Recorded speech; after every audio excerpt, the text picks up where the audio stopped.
Episode 147, IRONMAN 70.3 World Championships in South Africa with Danielle Dingman. Welcome to the Pursuit of the Perfect Race. I'm Coach Terry Wilson, and with each episode, I bring stories of athletes to you that share their experiences at races in order for you to learn how to have your perfect race. We will hear stories from athletes of all ages, abilities, and races of all distances. So regardless of where you fit in, there's something in it for you. Thanks for spending some time with me today. Now let the pursuit begin. Welcome back to the Pursuit of the Perfect Race. Today I'm talking with Danielle Dingman about her recent race at the Ironman World Championship 70.3 down in South Africa. This race took place on September 1st, 2018, with the temperature on race day being 55 to 69. This is her first year as a professional triathlete, and she placed 19th overall with a time of 4 hours, 30 minutes, and 39 seconds. She's been on the show a few times so far, and I look forward to having her back on the show. Welcome back. Hi, thanks for having me. Hey, you're welcome. So what was it like qualifying for this race and getting your slot to go down to South Africa? Man, it was a really kind of an emotional experience because, it was one of the big overarching goals that I set for myself at the beginning of the year. I wanted to qualify for Worlds and race at Worlds and compete. And so I set up my whole race schedule with that goal in mind. And so when I received notification that I qualified, I was pretty stoked for it. And I was absolutely a yes, I want to go. Yes, I want to compete and ideally compete well. Okay. Now, we know that you raced 5 70.3s this year. Is that right? Six. Including Worlds? Seven including Worlds. So yeah, what did you do? I had 6 races within the span of 14 weeks between March and the end of June. I started with Campeche, and then from there went to Texas, which is in Galveston, and then we did, I don't remember all of the specific order. We had Raleigh, Utah, Chattanooga, and Coeur d'Alene. Wow. So out of all these races, where do you think you raced the best at? Out of all of those, well, my best time was in Texas. My best placing was in Coeur d'Alene. So, where I raced the best, it's hard to say. I'd say maybe Coeur d'Alene because that was really the linchpin for me to get that qualifying spot. Okay. Now, as far as your training going into this race, did you do anything different that you want to do going into Worlds that you didn't do previously? I did ramp up the amount of time I spent training. I had been training around, I averaged like 15 hours a week, which is, fairly low for a pro athlete and working full time. So it's what I could manage without, risking burnout early in but going into Worlds, that was really big competition. So we were able to push up the hours to around 20 hours a week. And then we also increased intensity quite a bit. Okay. So what was your biggest week of training going into this race? Between 20, 22 hours or so. Okay. And you still have a full-time job you're working, and you have a husband. Yes. So how did you manage this balance of life and work versus what it was with your lower volume of 14 to 15, as we talked about in previous episodes? Yeah. So really, number one, it's about communication. My husband was very supportive about me going to Worlds.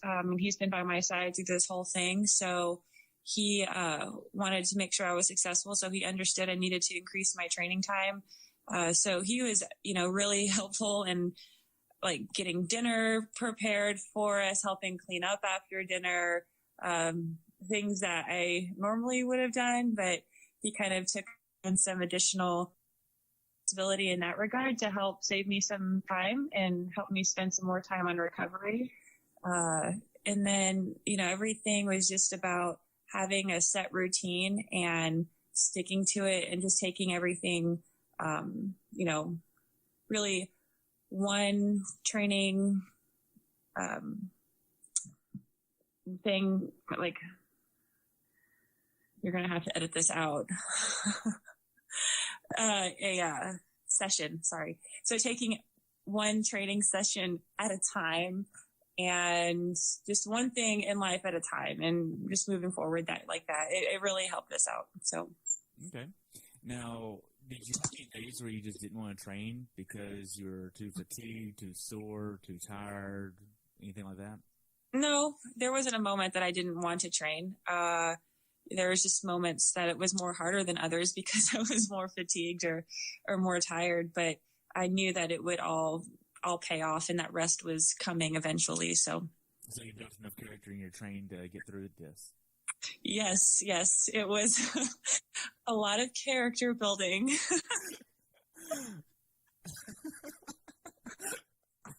That's so awesome. So going into Worlds, you had the goal of what did you actually have the goal of doing at Worlds?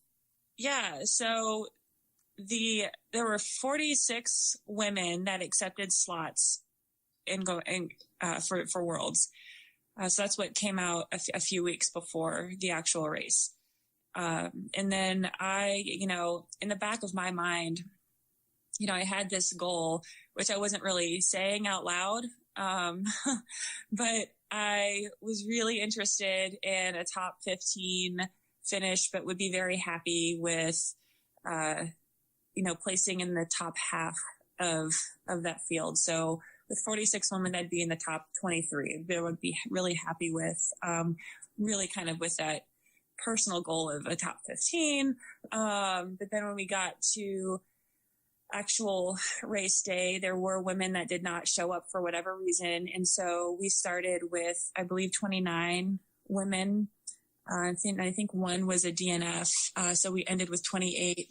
And the field was pretty stacked. I mean, very, very fast women. There were women that were hoping to place, in the top 5 that didn't even make the top 10. So it was a very fast field, and I was completely ecstatic with a 19th place finish, knowing the depth and quality of the field. Okay. Now, as far as the notification email that you got from Ironman saying that you got into this race, and then realizing that, okay, you're going to accept a slot and then go, this is not like you're going down the road to a race. Mm-hmm. This is going across the world. You have to get, like, logistics, hotel. I think you even got a rental car down there. I mean, all of this going across the world. Logistically, this is a very expensive race to do. At any point, did you think, I would rather just save my money and just do something next year? Or do I really want to go for this? I mean, because that's a big chunk off. It's expensive experience, right? And we definitely had to have some tough conversations. Is it worth this early in my career knowing that my chances of winning probably are not very high, So how worth it is it to us? To me, in my mind, because I had worked so hard all season for this, I was totally all in. It's just a matter of also convincing the husband and others that, yes, this is what we want to do. But I also had some really great support from my community that they said, we want to have representation from our town at Worlds. And so I had some local sponsors that helped make it possible because they thought it was really great for the community that they would have representation at this event. Wow. Now, as far as getting your flights and your hotel and your rental car, what was it like doing this going down to South Africa? Because I want to say it was over 40 hours worth of travel time from Springfield, Missouri, where you're at, all the way down to South Africa. Yeah, so there was definitely a lot of logistics that went into it. And I think we were around 42, 43 hours on either end of the trip of travel. And so I wanted to make sure I got down there with enough time to recover from travel and also get adjusted to the time difference, which they're 7 hours ahead of where we are Central Time. And so I was able to go through a travel agent that my mother works with through her job, and able to find some airfare that was a bit cheaper than what we would have found just by using, just normal search engines online. And that helped save us a few $100s.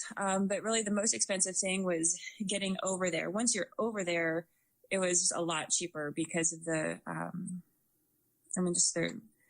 prices down there are just so much cheaper than over here. So that was nice. But yeah, we definitely took the travel into account when we were figuring out, when we wanted to leave and when we wanted to arrive. We arrived with about 8 full days before the race. So that gave me time to get adjusted and also get to know the course. Right. Now, whenever you got down there, did you have any issues getting your bike down there? Did it make it safely? Yeah, I was actually very impressed. I didn't have any issues with getting any of our luggage or bags on there. I flew with the bike, and made it all in, well, I can't say one piece, but it all arrived. Okay. So what airline did y'all use getting down there? The major airline was South African Airways. Okay. And so from Springfield, you flew out of Kansas City? Okay, yeah. So my mom went, and so we wanted to travel over there together. So I had to first get up to Baltimore where she is. So I actually had a separate ticket that had me flying Southwest up from Kansas City into the Baltimore area. But that first flight ended up being canceled, so I had to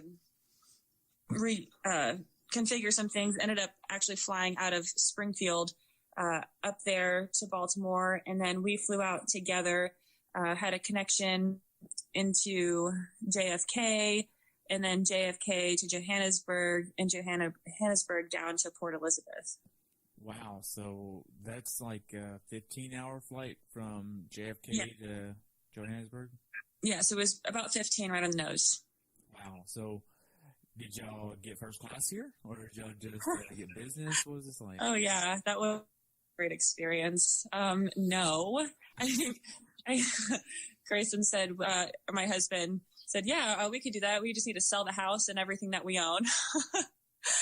I mean, that's what, $10,000 a ticket or some ungodly number. Yeah. So no, we had the great privilege of flying with just everybody else in normal class. Nice. So you get down there 8 days prior. What was your very first impression of South Africa outside the airports? Yeah, it was kind of like a hybrid between Europe and Mexico. So, because people spoke English, obviously their accents can be pretty thick, so it's still hard to understand a little bit, but it's English. But then also driving on the wrong side of the road, wrong for us.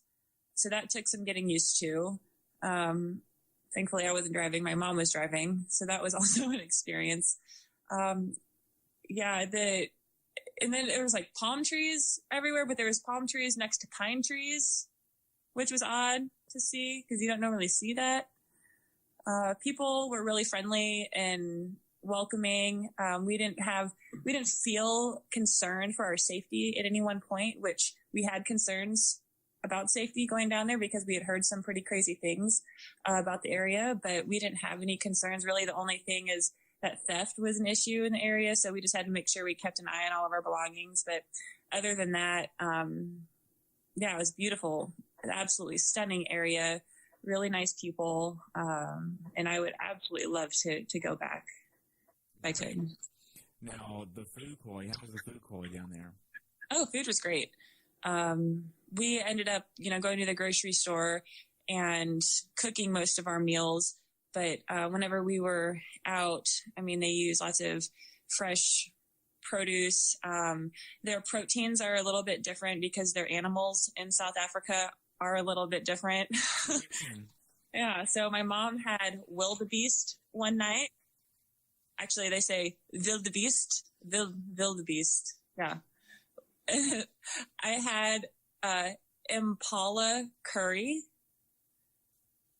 So impalas are kind of like as common as deer are around here. Oh gosh, what else? Kudu. I had kudu jerky.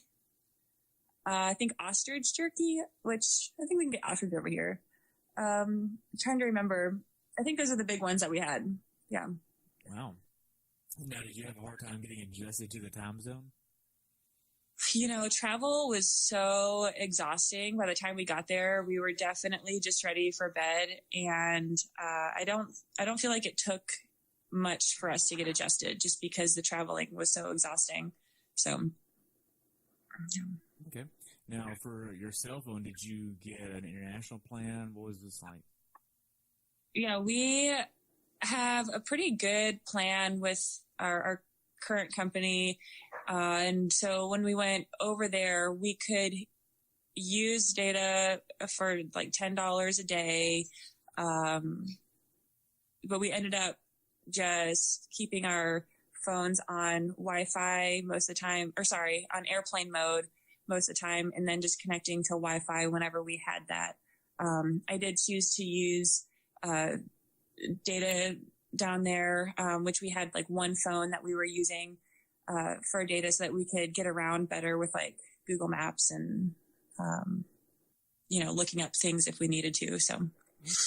Now, whenever you got there, did you do any training in between the time that you got there in the race? Yes, I did quite a bit, swimming, running, riding. I mean, I say quite a bit. I'm obviously in taper mode, right?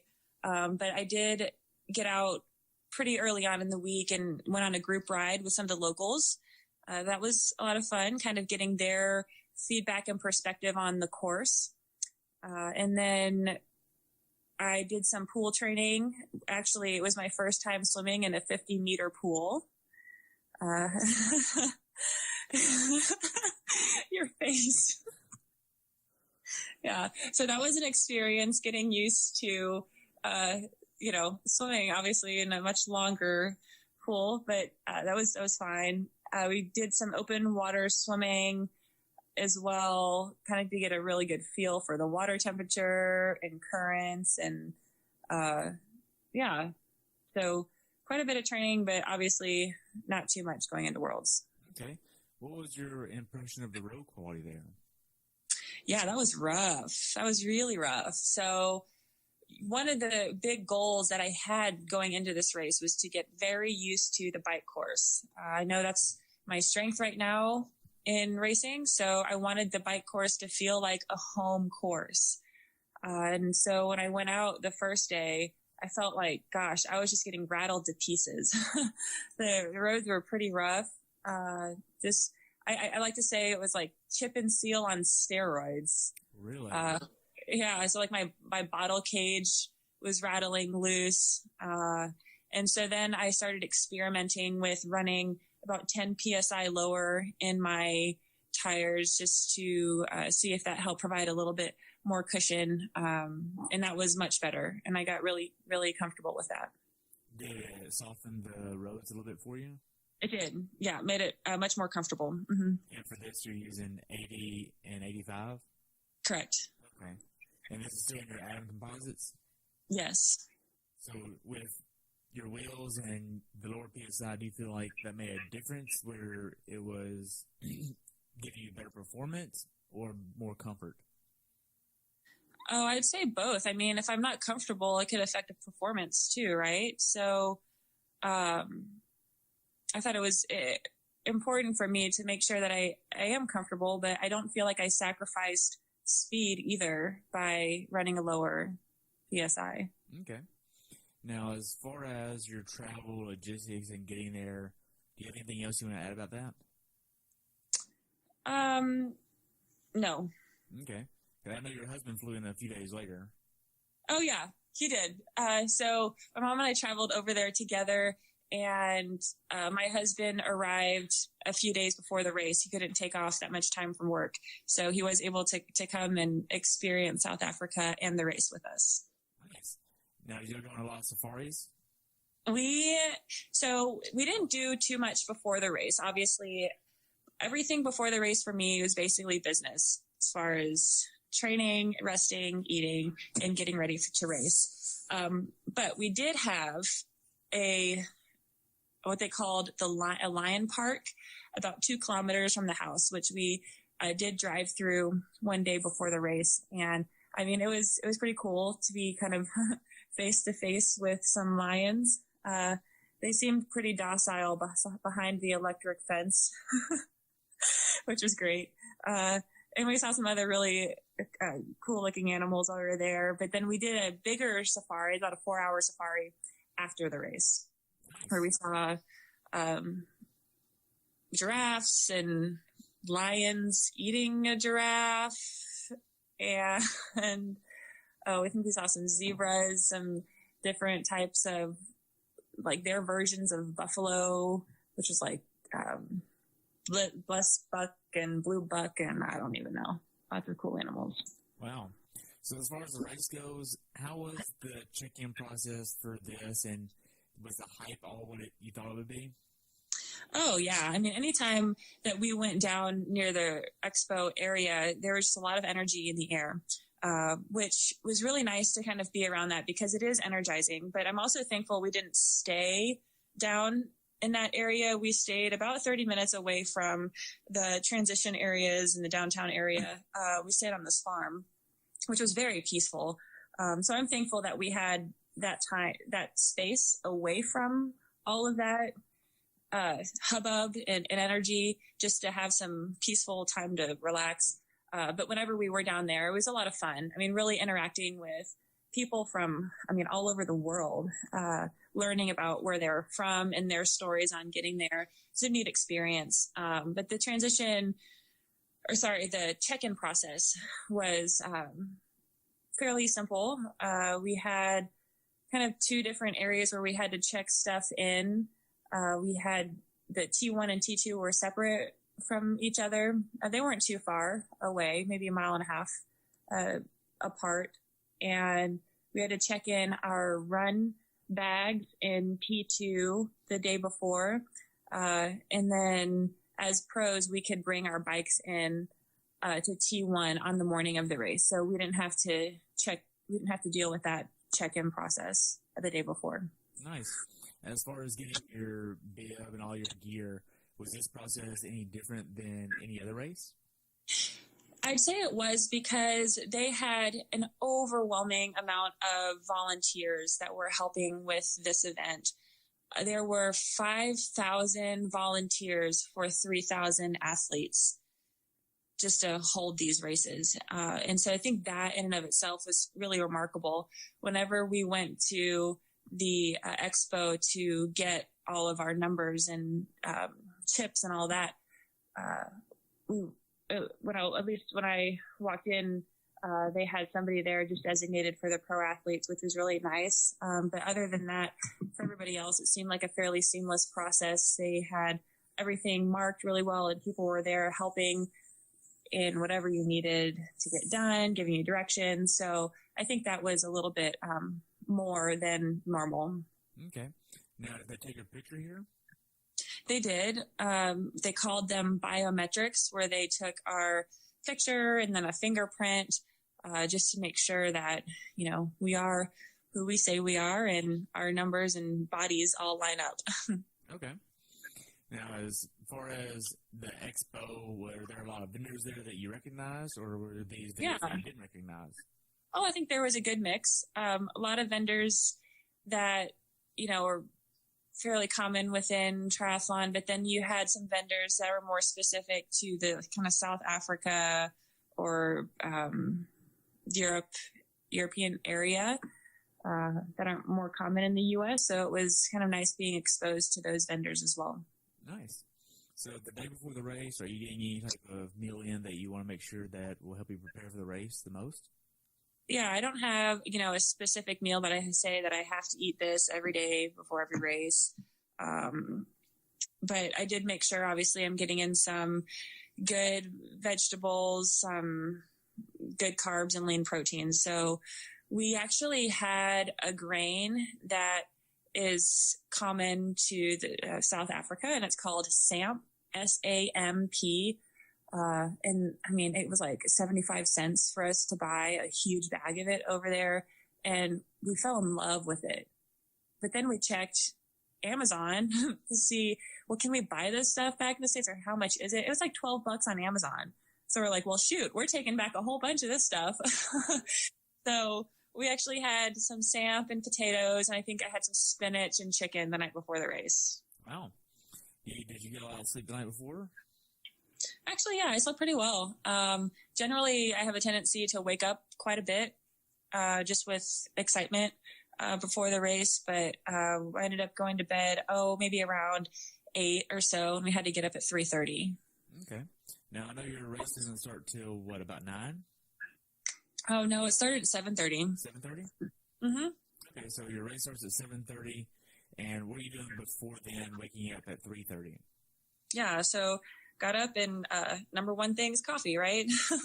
Made some coffee, got some breakfast, and got changed. And we had about a 30-minute drive from where we're staying to the transition area. So we drove down there, got there, checked my bike in, got my transition area set up. And then about, I'd say, almost an hour and a half before race start is when I started my warm up. I left a little bit of extra time because we needed to be in the holding area 20 minutes before the race start. So I did start my warm up a little bit earlier. And also because it was a wetsuit legal swim, I gave myself some time to make sure I get my wetsuit on in time and then get in the water to get warmed up for the swim. Okay. Now, it seems like you have like a timeline of what you want to do in the morning. Like, hey, I'm getting up in between this time and this time I'm doing this. In between this time and this time we're doing this. We're traveling to the race this time, doing transition stuff at this time to this time. I mean, is this kind of like what you're doing, or are you flying off the seat of your pants? Oh, no. You don't fly off the seat of your pants. You definitely have a plan, right? So I did have a plan that had specific time. It had a timeline, and I went over this with my mom, my Iron Sherpa. I went over this plan with her the day before, so that we're on the same page. Okay. Now, as far as parking the morning of the race, what was this like? We also had a plan for parking. Because as a pro, we go off first. And so thankfully we didn't have to get down there and battle parking. Everything was fairly open by the time we got down there. But there was this area that was called the boardwalk area, and that's where the expo was. And we had planned out parking down at that area. And then if for whatever reason we couldn't get in there, we did have a contingency plan for that. Okay. Now, as far as getting your bike to the race venue, being that you have a rental car down there, was the bike able to fit in the rental car? Or? Yes, we make sure that we get a rental car that's big enough to have a bike in it, because with the training days that we have, we need to make sure that we can get the bike around if we need to. So we generally get some sort of mid-size SUV. Okay. Because, I don't know if you're bringing your bike rack or your trainer or whatever you're bringing, so. Yeah, no trainer, not a bike rack, just throwing the whole bike in the back of the SUV. Nice. So whenever you actually got done with transition, you got everything ready and primed, and then head down there, you realized that the water was going to be a little frigid. Oh, I knew the water was going to be cold. I was in the water, within the week before the race to make sure I got used to it. And honestly, I think it felt really good. It was about 60 degrees or so. And I was using a tier wetsuit, which was awesome, by the way. And it kept my whole body warm. The only thing that was cold were my feet and my hands and my face. I think my face was the coldest. But other than, that, I felt really good in the water. Now, the last 10, 15 minutes before the gun goes off, what are you doing? Well, at that point, we were all just standing around in the holding area awkwardly jumping and spinning our arms around and, you know, anxiously waiting for the start of the race. But they called us up. When they called us up to the start line, well, they started off by calling the top 5 seeded women to the start line, and then we all joined them at the start line. I'd say about somewhere between 5 and 10 minutes before the start of the race. And then at the start line, they had somebody, I don't know what his like official name is, but someone local to the area do some sort of like dance and blessing over the race. So that was kind of cool to see that. And then, hey everybody, I just want to say thank you for listening to the podcast, and I just want to let you know that I've enjoyed having so many people on this show, and I couldn't really do it without your support. Thank you so much for tuning in, listening, and being a part of what I'm doing. If you would, take a few moments to leave me a review over on iTunes. It would help me out tremendously, and enjoy the show. Over the race, so that was kind of cool to see that. And then they played the I guess it was the South African national anthem also right before the race, so that was a bit of a different experience. And then at that point, once they got through all of that, it was just a few minutes until race time. Wow. Now the gun goes off. How does the swim course go for you? Yeah, so it was my first time doing a beach start. And so I actually spent some time in the few days before the race practicing some beach starts and dolphin dives and getting used to that. So we were all spread out pretty wide. The swim was straight out, about 800 meters across, I think about 150, 200 meters, and then straight back in. And so a very really simple course. Let's see here. When it started, like I said, we were all spread out really wide. And so for me, I felt like I had a difficult time trying to find the right feet to stay behind. I mean, as you know, is my greatest area of opportunity. So I wanted to try to find somebody that was kind of around my pace that I could stay behind and really push myself.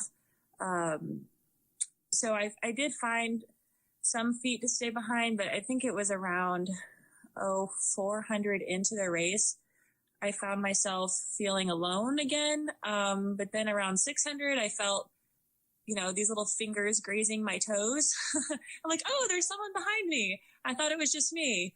And so then that person ended up staying right on me for the entire swim. And then also, I was not better. There was 2 people behind me. So for me, that is a victory. Wow, that's great. Especially this race. Now, the water temperature, I talked with Rebecca McKee about this, and she said that the water temperature actually went up a little bit after you passed about the 400 mark. And that was something I was also prepared for, because I was speaking with some of the locals about the water, and they said that there were just some like warm streams of water that would go through as you got further away from shore. So you'd have warm, cold streams that you would pass through the further that you got away from shore. Nice. Now, as far as T1 goes, did they have wetsuit peelers here? They did, yes. So did you take advantage of this, or did you just go No. Yeah, I'm pretty comfortable with getting my wetsuit off pretty quickly. Okay. So you get through T1 in a pretty decent time of 2:20, and then you head out. What was this like? Yeah, so coming out of the water, for some reason, I don't know if it was the cold water or if I was being a little bit more than normal because I knew there was somebody right on my toes. But I got out of the water and my legs just felt more taxed than they normally do. So we had a long transition, which I'm kind of thankful about because it gave me some time to get my legs back under me.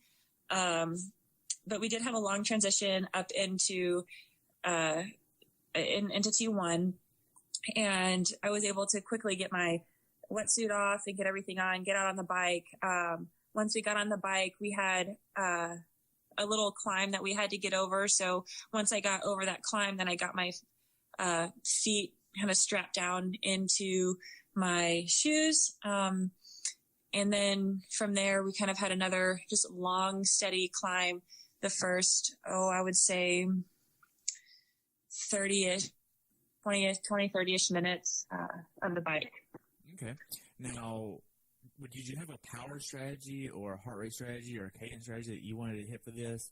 I know the wind played a little bit of a factor in this race as well. How is all of this going for you? Yeah, so we had a headwind pretty much the whole first half of the bike. And I did not have a power strategy.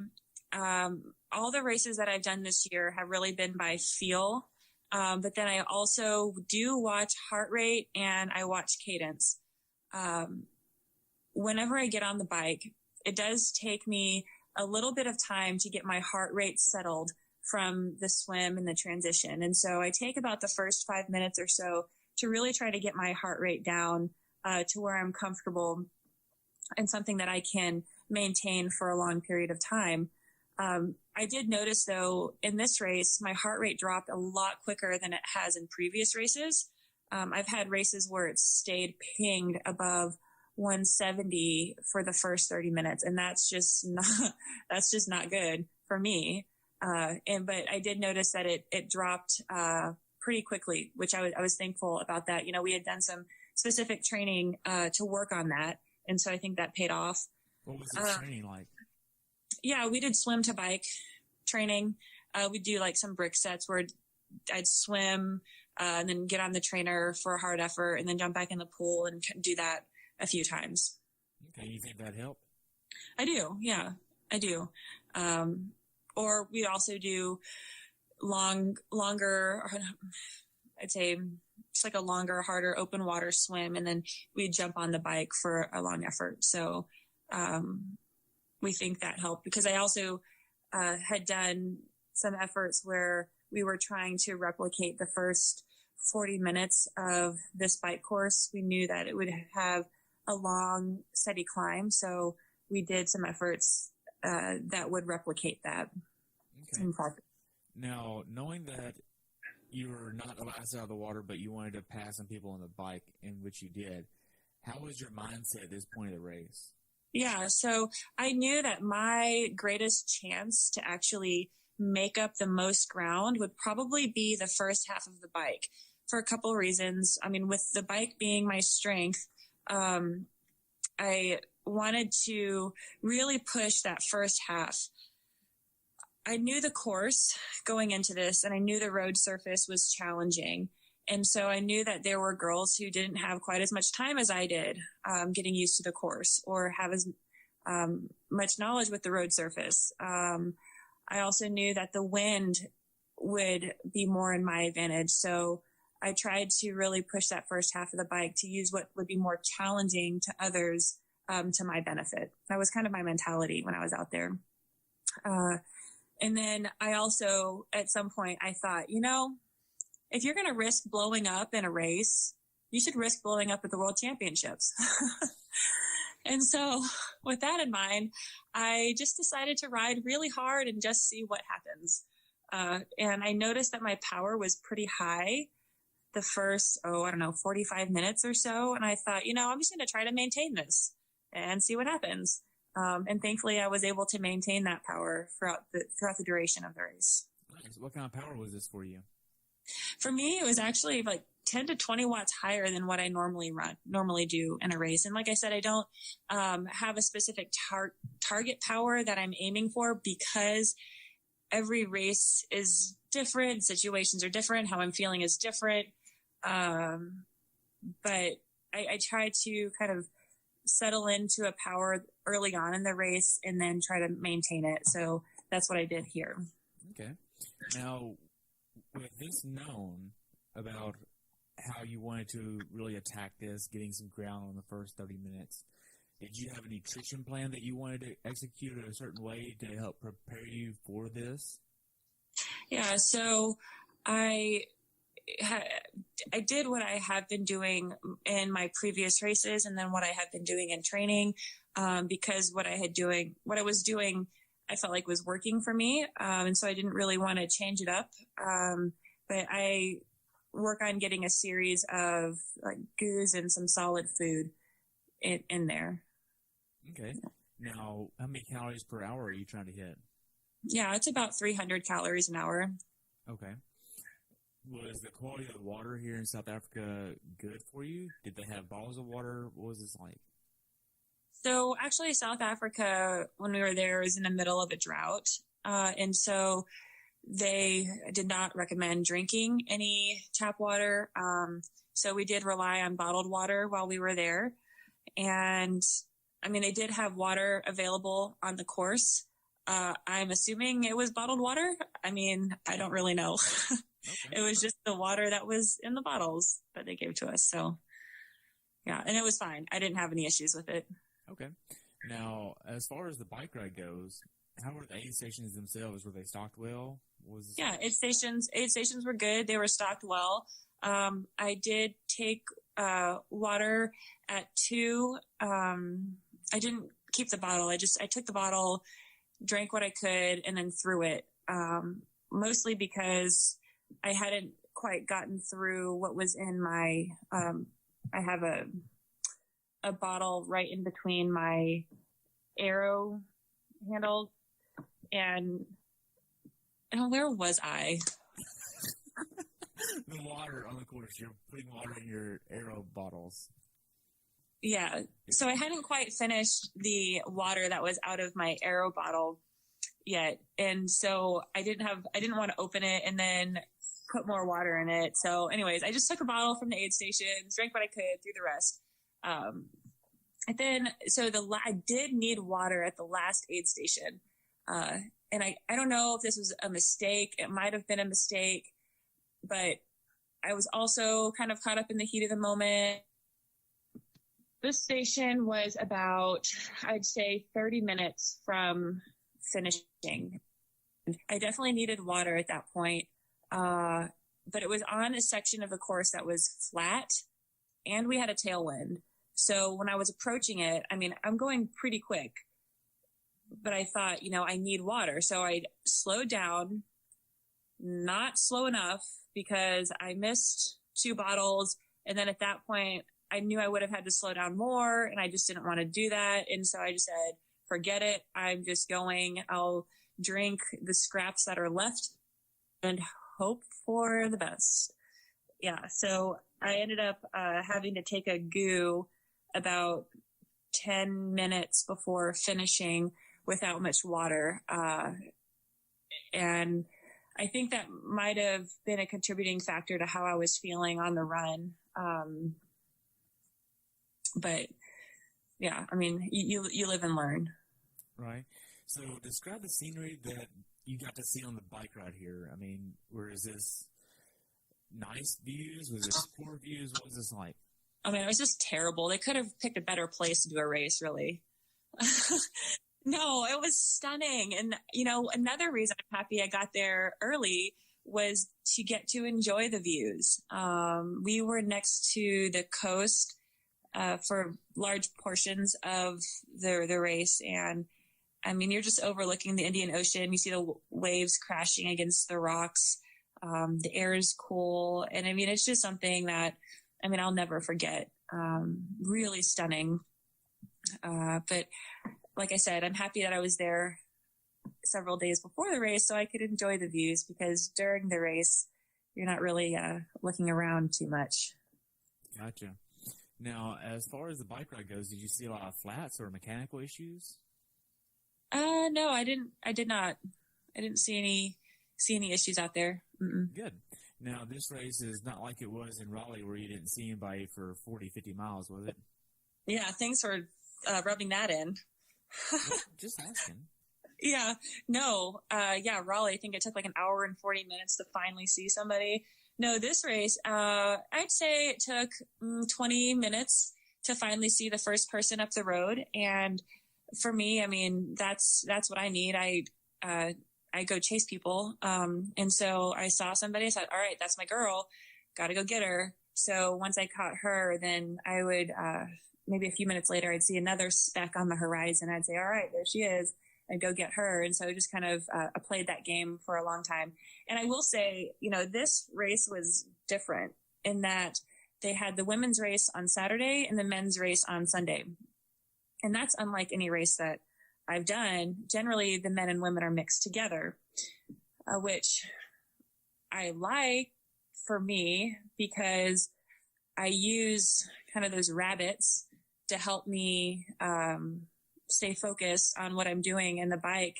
So, generally when I've come out of the water, I'll have some maybe age group men that might be up ahead of me, or I'll have some of the really strong age group men that pass me. So that interaction, waiting. But with just the women's race, we didn't have that. So I definitely just had to rely on myself alone to really push myself up the road and find my target. So eventually this was a little bit more challenging for you. I'm not sure about more challenging. I would just say it was different for sure. And I don't think I had that realization until like the day before the race. I thought, oh, wow, this is going to be different because it is just women in this race. Wow. Now, whenever you get ready to get up the bike, how were you feeling, and did you have a plan of how you wanted to execute T2? Yeah, so generally I start thinking about T2 about 5 minutes before getting off the bike. And I mentally go through what I'm going to do in transition. I think about having a clean dismount, and then I think about just whatever we need for that race. So for this one, I knew we had to pass our bike off to a person. We had bike catchers there, and I wanted to make sure I didn't forget to get my Garmin off the bike. So I thought about that and thought about, finding my bag, getting my shoes on, and just moving quickly through it all. Okay.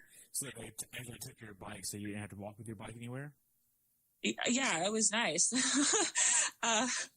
And you're probably thinking that's really good for you because you're the one that beefed it in transition to Chattanooga. I didn't say it. Yeah, I know. It's written all over your face. Oh, gosh. Come on now. Yes, because we're FaceTiming right now. I can funny. see it. It was funny. Come on. So, yeah. I had a smooth dismount off of the bike. We had to run with it for a few feet, and that was successful. And then I passed it off to someone standing there. Good. It's kind of nice, 70.3 distance race. They actually have bike catchers. So that's a nice little change, I feel like. It is nice, yeah. Now, do you have an idea of where you are in the race at this point?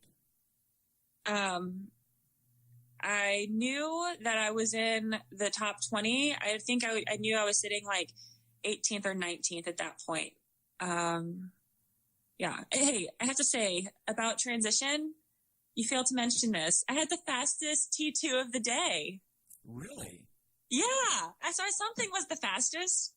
Yeah. It was like 1:57. Yeah. I think I might have been the only person under 2 minutes. Wow. So you were actually moving pretty quick. Yeah, I was. Because I didn't have my bike with me, right? Exactly. Yeah. Yeah, so they had all... No blood. Thanks. But so with this transition, we didn't have like our shoes laid out. We had all our stuff in bags. And so we had to go find our bag off the rack. And then I took my bag, and then they had a whole bunch of chairs sitting there so you could sit down and put your shoes on. But I thought, well, I'm not going to sit down. So I just took my bag and ran over to where we actually had to drop our bags off, and just dumped out everything, put my shoes on. Then I just grabbed the T1 Pro race belt, grabbed my hat, and then was able to quickly put that race belt on when I was running. Nice, because it's just magnets. It is. It's just magnets, so it makes transition super fast. Nice. So you get out on the run course. What does the first mile look like for you?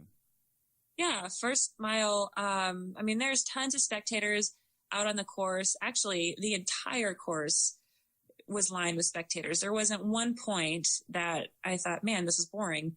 So the first mile, it was, it's mostly mostly flat, with some kind of false flat. Yeah. So a little bit of climbing, but it felt pretty good. Generally, my first mile does feel pretty good. Okay. Did you have a strategy of how you wanted to execute the run as far as get faster and faster throughout, or just catch somebody? What was this look like? Yeah. So, I obviously, coming off the bike, I know that I still have a lot of work to do on the run to try to keep catching people. I think at some point I ended up actually catching somebody. I think there was a pretty good distance between myself, this other girl, and the next person that was out in front of us. And so really my strategy is just to find my next target up the road and work on catching them and really try to stay, really smooth and comfortable the first half. And then the second half, I'd like to try to, really pushing myself and, obviously I would love to try to negative split. Doesn't always happen, but that's kind of what I'm thinking about going into the run. Okay. Now, did you have any cramps or GI issues at this point? No, I felt, the first half of the run, I felt pretty good. Took water at aid stations. I had a flask with some diluted gel in it, so I had that for nutrition. But yeah, no, the first half I was feeling pretty good, and my times were actually really good. I was really pleased with the pace that I was running that first half of the race. Nice.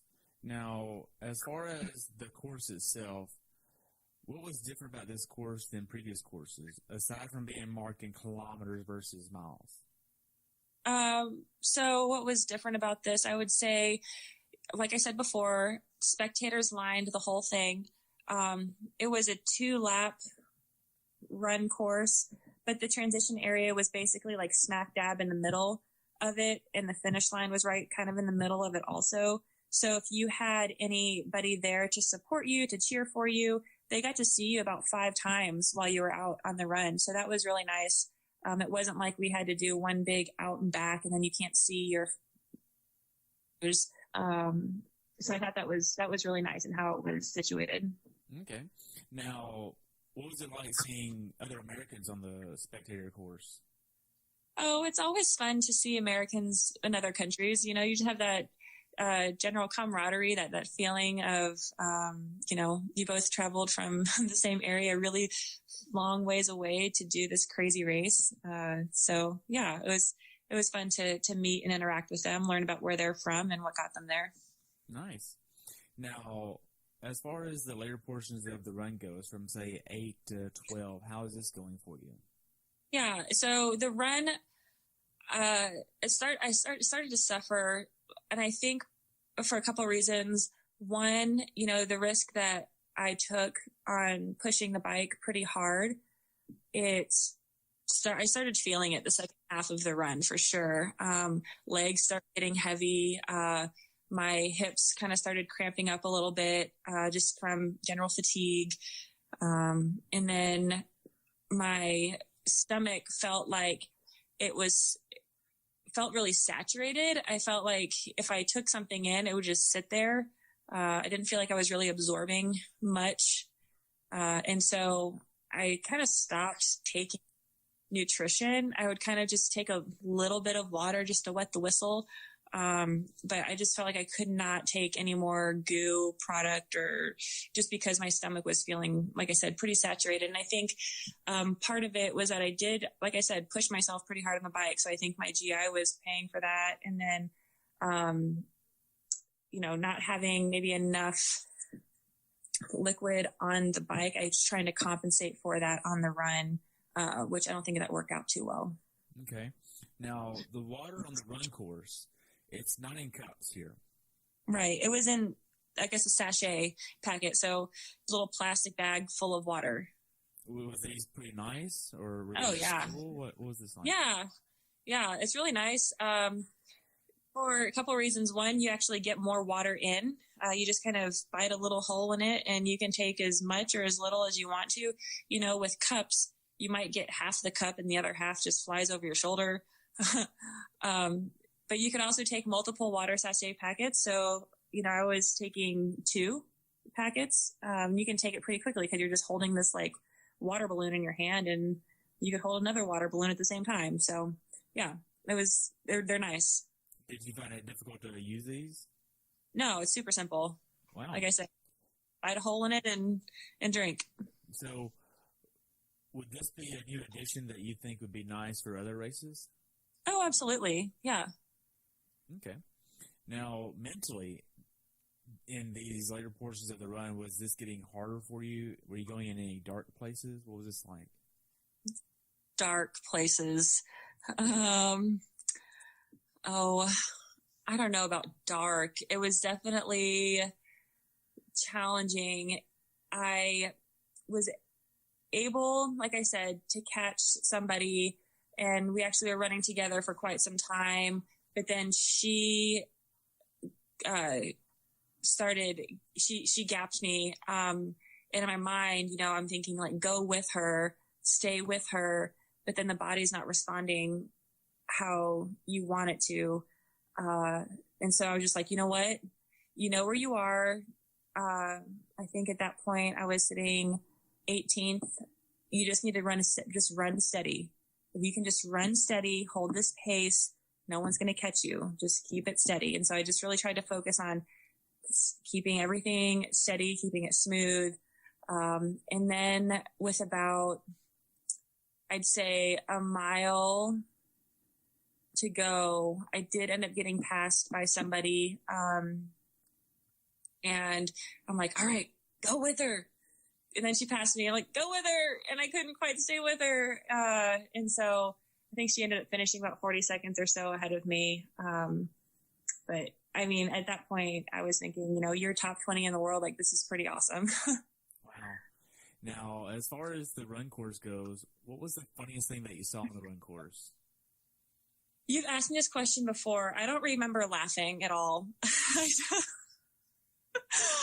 Oh gosh.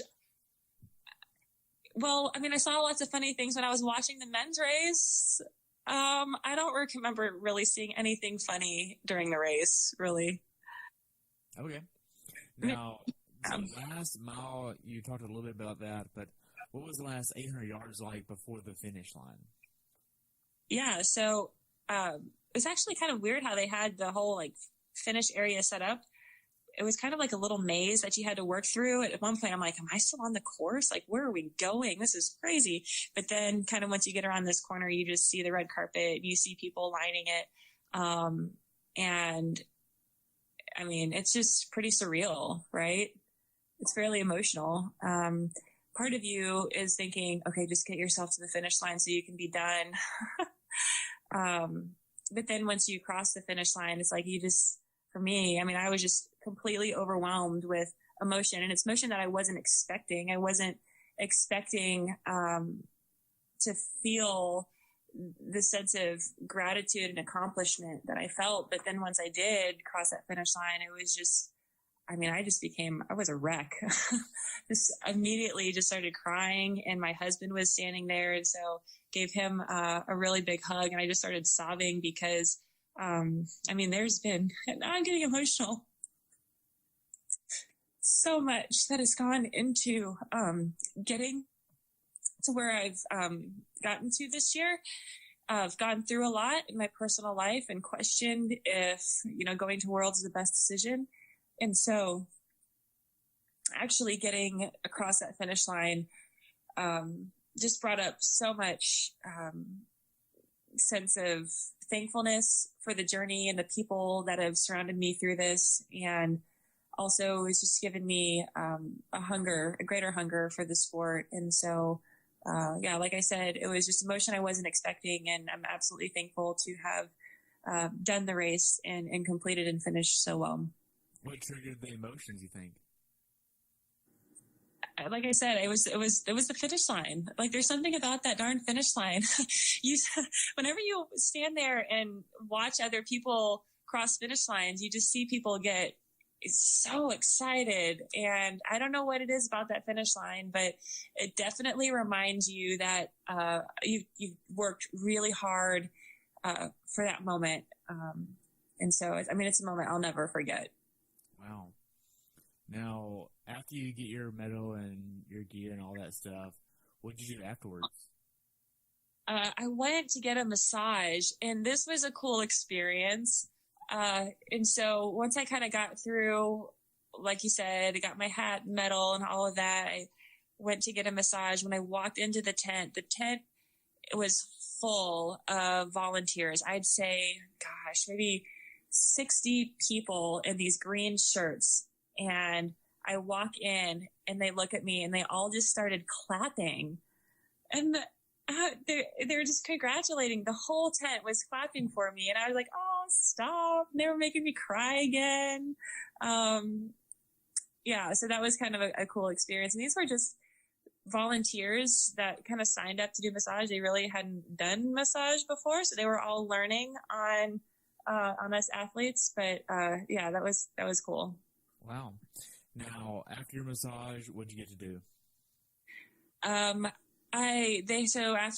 After the race, they have the pro lounge where you can go in and change and get some food and drink. And so I hung out in there and spoke with some of the other athletes for a while. Wow, who did you get to talk to?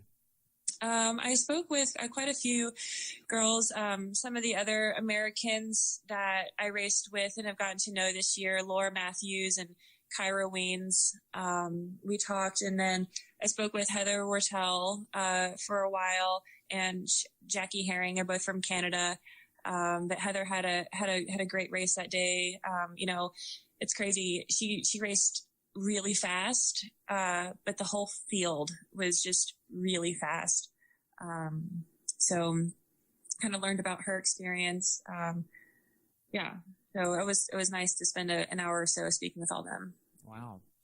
Now, looking back on it, do you think you could have been more prepared for this race or make your day experience any better as far as a race result time or point of view? Because we know that you missed that last water on the bike. Do you think that played a part in not being able to push on the later part of the run?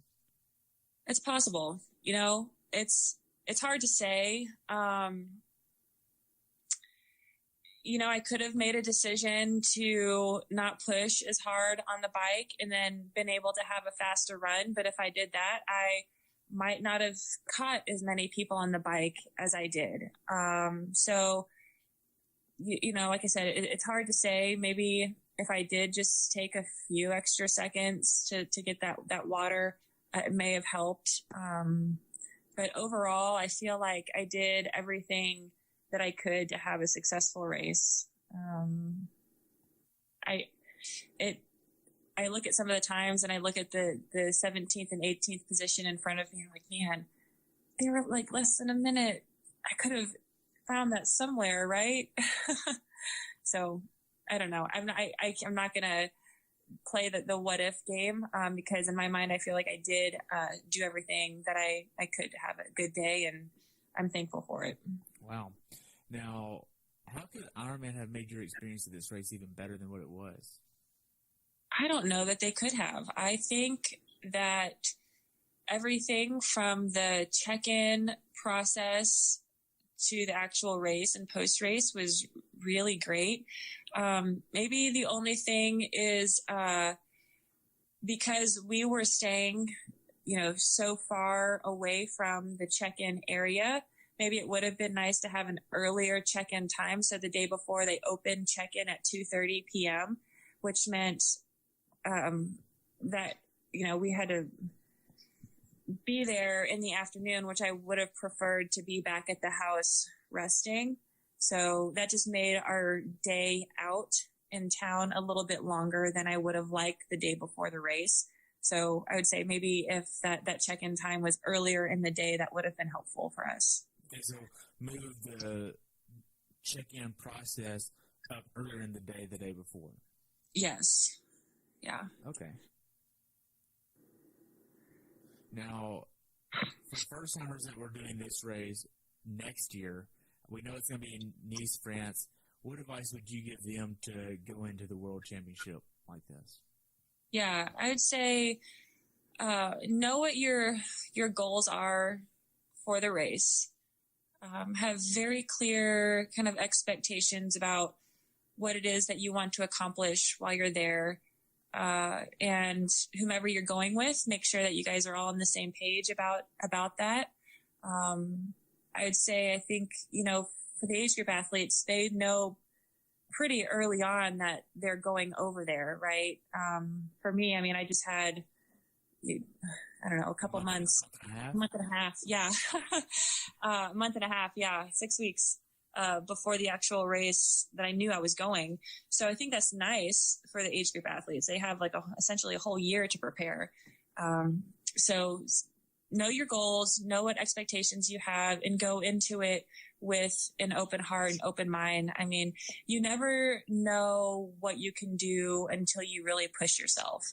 And the World Championships is the place to push yourself and define really what you're made of. And so I would say, explore what your limits are and see what happens, because you could surprise yourself.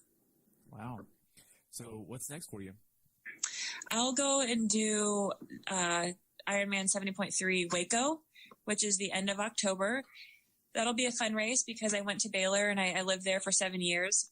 So I know the course, I know the people. So that'll be a lot of fun. And then I'm working on a racing calendar for next year. I thought about doing some more racing this fall, but I've pretty much decided, decided that I'm going to spend a lot of time in the pool just swimming. Oh, yeah? A lot. Yeah. I have to improve my swimming to really be competitive. So I need to spend time swimming, a lot of swimming. Well, good. Well, to kind of wrap up here, we'll just, being that you've been on here a few times already, went through all the real questions that I really have. So what's the hardest workout that you've ever done, and what made this workout so hard for you? The hardest workout that I've ever done, I would say one of the hardest workouts that comes to mind right now is, it's a pretty tough trainer session. It's about 2 hours and 45 minutes long, where it involves some sustained riding in zone 3, and then it moves into about an hour of riding that includes some surges at VO2, and then it ends with a few 5-minute efforts at your VO2 max. So that trainer workout is really tough, especially when you're doing your last 5-minute efforts. It just it makes you dig really, really, really, really deep to places that, you didn't even know existed. How long of a workout is it? So it's about 2.5 to 2 hours and 45 minutes. So it's not even extraordinarily long, but it's just very hard. So there's that. And then in the evening, or later in the day, going out for a run, is pretty challenging as well, because your legs are already full of lactic acid from your workout. So having to knock that run out is pretty tough. Wow. Well, Danielle, thank you so much for coming back on, sharing your experience about Worlds. It's been awesome, and I'm sure we'll talk again in the future. Yeah, thank you so much for having me on. It's been fun. As always, enjoy speaking with you. So look forward to talking to you again as well. Awesome. Have a good day, okay? You too. Thanks for tuning in today. I hope you were able to learn something from today's episode. If you enjoyed the show, please take a minute to leave a review on iTunes or share it with a friend. Be sure to subscribe so you never miss an episode. If you'd like to see pictures from this athlete's race, learn more about who I am, what I'm doing, or be on the show yourself to share your story, check out my website at CoachTerryWilson.com. Until next time, continue the pursuit.